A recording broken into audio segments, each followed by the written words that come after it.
ഞാൻ നിന്റെ MD-യുമായിട്ട് ഫോണിൽ നേരിട്ടും സംസാരിച്ചു. എന്ത് ചെയ്യാനാ? എത്ര പറഞ്ഞിട്ടും അയാൾക്ക് പൂർണ്ണമായിട്ടും കൺവിൻസ്ഡ് ആവുന്നില്ല. അഥവാ സംഭവം നമ്മൾ പറയുന്ന ആ നേരം നാണേ തന്നെ ഇനിയിപ്പം നിന്നെ ഫേസ് ചെയ്യുന്ന പ്രശ്നമില്ലെന്ന് അയാൾ പറയുന്നു. പുള്ളിയുടെ മറ്റേ മുഖം വിശ്വത്തിന്റെ അടുത്ത് എക്സ്പോസ്ഡ് ആയി പോയല്ലോ, അതിന്റെ ചമ്മലായിരിക്കും. ഇനിയും പ്രസ് ചെയ്യണോ? വേണേൽ ഇനി അതൊരു വിരട്ട് മുറയിലായിരിക്കണം. വേണ്ട, ഇനിയത് ശരിയാവുകയില്ല. ചേട്ടാ, ഇവൻ കാരണം നിനക്ക് ജീവിക്കാൻ പറ്റാണ്ടായിരിക്കുകയാണല്ലോ. അതെ ജോർജെ, ഞാൻ ഏതായാലും പുറമെ നാട്ടിലേക്ക് പോകുന്നില്ല. പോയിട്ട് കാര്യമൊന്നുമില്ല. അതുകൊണ്ടാ അവനും ഞാനും തമ്മിൽ ഫേസ് ടു ഫേസ് കാണുന്നത് വരെ ഞാനിനി വേറൊന്നിനെ ശ്രമിച്ചിട്ട് കാര്യമില്ല. എല്ലാ ക്രോസ് റോഡിലും അവൻ വന്ന് നിൽക്കുക. നേരിട്ട് കണ്ട് കാര്യം പറഞ്ഞ് അവസാനിപ്പിച്ചില്ലെങ്കിൽ അതങ്ങനെ തുടർന്നുകൊണ്ടിരിക്കും. പക്ഷേ അത്ര എളുപ്പമാണെന്ന് എനിക്ക് തോന്നുന്നില്ല. എളുപ്പമാവണ്ട, എനിക്ക് വേറെന്താ ജോലി? ഞാനൊരു കൊച്ചു മുറിയിലേക്ക് മാറാൻ പോവാ. 100-150 രൂപ മാസവാടയുള്ള മുറി. ഒരു 1-1.5 മാസമൊക്കെ പിടിച്ചു നിൽക്കാനുള്ള പൈസ കയ്യിലുണ്ട്. ഈ മാസം ഇത്രയും ദിവസം വർക്ക് ചെയ്തതിന്റെ സാലറി അയാൾ തരും. അത് ആമ്പിളിയുടെ കൊടുത്തേക്കാന്ന് പറഞ്ഞിട്ടുണ്ട്. പിന്നെയും വല്ലാതെ മുട്ടുവരികയാണെങ്കിൽ നിന്നെ തന്നെ വന്ന് പിടിക്കും. സാരമില്ല. അമ്പിളി എന്ത് പറയുന്നു? എന്തു പറയാനാ, MD അവളെ വിളിച്ച് കുറെ അഡ്വൈസ് ചെയ്തു. എങ്ങനെ? വിഷു അവളെ കിട്ടിയാൽ കച്ചവടം അടിക്കുന്നോ എന്ന് പറഞ്ഞു കാണില്ല. എന്നാലും ഈ അഫയർ കുഴപ്പമാന്ന് പറഞ്ഞു. ഒരു പെറ്റേണൽ വാണി. ഏതായാലും അവൾക്ക് പേടിയൊന്നുമില്ലല്ലോ. ഇല്ല എന്ന് നമുക്ക് വിചാരിക്കാം. ജോർജെ, നീ എനിക്കൊരു സഹായം ചെയ്തു തരുമോ? ഏതായാലും നീ ഈ ഡിപ്പാർട്ട്മെന്റിൽ ഇരിക്കുകയാണല്ലോ. കുറച്ച് എക്സ്ട്രാ താല്പര്യമെടുത്താൽ അവനെ നിനക്ക് ട്രേസ് ബാക്ക് ചെയ്യാൻ കഴിയും. ഇവൻ ആരാണ്, എവിടുത്തുകാരനാണ്, എത്ര കാലമായി ക്രിമിനൽ ലിസ്റ്റിലുണ്ട്, ആദ്യം എന്ന് ജയിലിൽ വന്നു, പാസ്റ്റ് റെക്കോർഡ്സ്, ബയോഗ്രഫി. കുറച്ച് ബുദ്ധിമുട്ടായിരിക്കും, എന്നാൽ എനിക്ക് വേണ്ടി. എന്ത് ബുദ്ധിമുട്ട്? ഒരു ബുദ്ധിമുട്ടുമില്ല. ഞാൻ തപ്പി പിടിച്ചെടുക്കാം. ചിലപ്പോൾ കുറച്ച് സമയം എടുത്തേക്കും. അത് സാരമില്ല, സമയം എടുത്തോട്ടെ.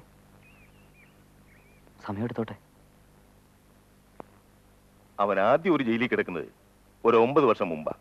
അന്ന് പുള്ളിക്ക് ഒരു 18 വയസ്സ് വരും. അതിനു മുമ്പ് ചില പെറ്റി കേസുകളിലൊക്കെ പെട്ടിട്ടുള്ളതിന്റെ ഹിസ്റ്ററിയാ. പിന്നെ പലപ്പോഴുമാണ്.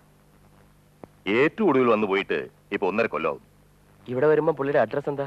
അങ്ങനെ വലിയ അഡ്രസ് ഒന്നുമില്ല. ഒരു ദുർഗുണ പരിഹാര പാഠശാലയിൽ നിന്നാ പുള്ളി ഇവിടെ എത്തുന്നത്. അതെ, അതിന്റെ അഡ്രസ് വേണേ ഞാൻ തരാം. അവൻ ഇവിടെ വരുമ്പോ ഞാനിവിടെ ചാർജ് എടുത്തിട്ടില്ല. എന്നാ പോകുമ്പോ ഞാനുണ്ട്. എനിക്ക് ആളെ നന്നായിട്ടറിയാം. ഇവിടെ അവൻ എങ്ങനെയായിരുന്നു? എങ്ങനെയായിരുന്നു എന്ന് ചോദിച്ചാൽ ക്രിമിനൽ ടെൻഡൻസിയാ. അത് പിന്നെ രക്തത്തിലുള്ളതല്ലേ, കാണാതിരിക്കുമോ? ഒരു 12 വയസ്സൊക്കെ ആയപ്പോ തന്നെ പുള്ളിയെ ചിലരെ കേസുകൾ പിടിച്ച് അടി കൊടുത്തിട്ടുണ്ട്. അവസാനം പോയപ്പോ ശരിക്കു പറഞ്ഞാൽ ഞങ്ങളുടെ ഒരു തലവേദന തീരുകയായിരുന്നു. അവനെ ഇവിടെ ആരും കൊണ്ടുവന്നാക്കി? ഞാനിവിടെ ഇല്ലായിരുന്നുകൊണ്ട് എനിക്ക് അതേപ്പറ്റി കൃത്യമായിട്ട് അറിഞ്ഞുകൂടാ. ഒരു അനാഥാലയത്തിൽ നിന്നാണ് അവനിവിടെ കൊണ്ടാക്കിയത്. ഏതാണ്ട് 10-11 വയസ്സുള്ളപ്പോ. ഒരു 4-5 വയസ്സുള്ളപ്പോ തന്നെ അവനൊരു പ്രോബ്ലം ചെയ്യില്ലായിരുന്നു. അന്ന് ഞാനിവിടെ ഉണ്ട്. 10-11 വയസ്സ് വരെ ഞങ്ങൾ ശരിക്കും നോക്കി. പക്ഷെ ഞങ്ങളുടെ ശ്രമം വിജയിക്കണമെന്ന് കർത്താവ് ഇച്ഛിച്ചില്ല. ആ കുട്ടിയെ ഇവിടെ കൊണ്ടാക്കിയത് അവന്റെ അച്ഛനും അമ്മയും? അവന്റെ അച്ഛനും അമ്മയും എല്ലാം ദൈവമാ. ഒരു ക്രിസ്മസ് കാലത്ത്, വെളുപ്പാൻ കാലത്ത്, ദേ ഈ തിരുരൂപത്തിന് മുമ്പിൽ കിടന്ന് കരയുന്ന ഒരു കുഞ്ഞായിട്ടാ ഞാൻ ആദ്യം അവനെ കാണുന്നത്. എനിക്കിപ്പോഴും ഓർമ്മയുണ്ട്. നല്ല മഞ്ഞത്ത് പ്രസവിച്ച് 1-2 ദിവസം പ്രായമുള്ള ഒരു കുഞ്ഞ്. ഇവിടെ ഞങ്ങൾക്ക് ഒരുപാട് കുഞ്ഞുങ്ങളെ കിട്ടിയിട്ടുള്ളത് ഈ തിരുരൂപത്തിന്റെ മുമ്പിൽ നിന്നാ. പാപികളായ അമ്മമാര് കർത്താവിന് ഭാരമേൽപ്പിച്ചു കൊടുക്കുന്ന കുഞ്ഞുങ്ങള്. ഇനിയിപ്പോ അമ്മ പറഞ്ഞതുപോലെ കർത്താവിനോട് തന്നെ തിരക്കണം. അതെ, പക്ഷെ അതിനു മുമ്പ് എനിക്ക് ഒരാളോടുകൂടി ഒന്ന് ചോദിക്കാനുണ്ട്. ചോദിക്കുന്നതിന്റെ പ്രിപ്പറേഷനായി എനിക്കൊരു 2 കുപ്പി മാക്ഡോവൽ വാങ്ങിക്കണം. അനാവശ്യം ചോദിക്കുന്നു. പോയി പണി നോക്കടാ, പോടാ.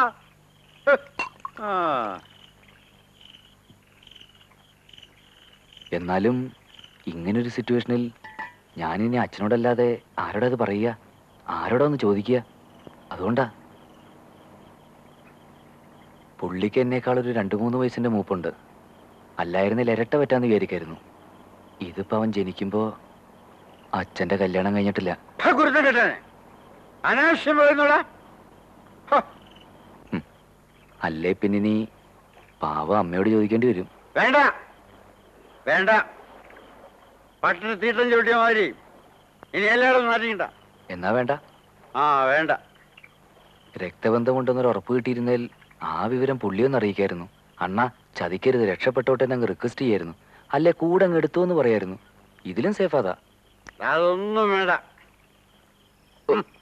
അല്ല, ഇത്രയൊക്കെ ആയിട്ട് ഞാൻ ചോദിച്ചതിന് അച്ഛനും സ്ട്രെയിറ്റ് റിപ്ലൈ പറഞ്ഞില്ല. എന്ത്?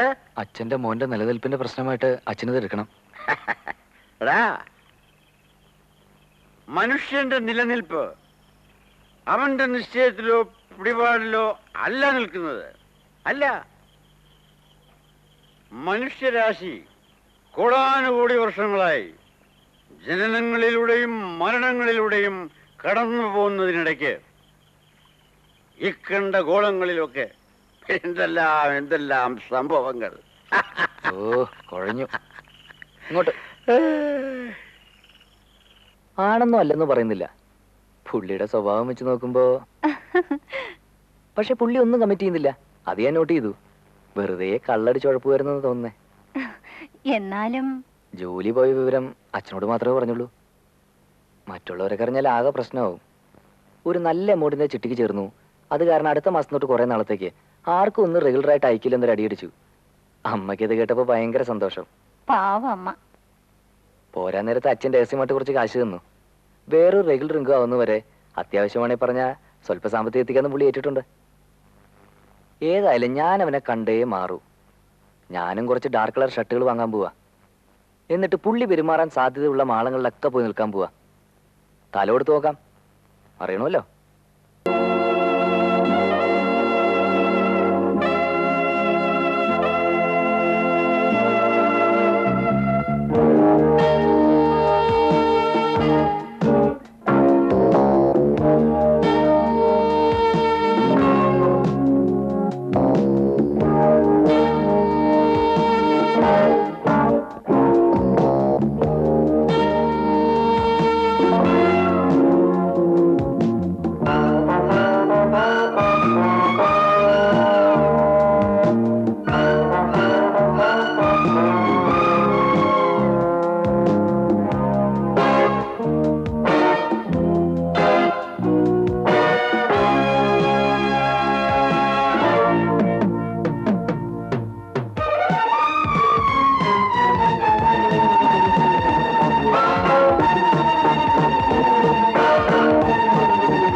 സുമംഗല പറഞ്ഞ കൊച്ചൻ കൊള്ളാം.